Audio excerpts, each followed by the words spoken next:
Welcome. In this quick tutorial, we are going to show you that how to block someone on TikTok. It's super easy and we will make sure you get it.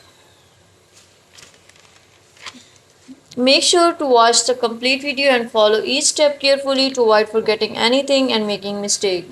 Just make sure you are logged in and using the latest version. First of all, you have to click on the TikTok app. You want to block someone who is texting you and irritating you. Click on the inbox and select that person's and open her inbox. Click on the three options which appear right and click on block option. This person will be blocked from here. Thank you so much. That was all. Please consider showing your support by commenting, liking, sharing, and subscribing to our channel for more valuable content in the future. Your engagement is highly appreciated. I wish you very good luck. Thanks.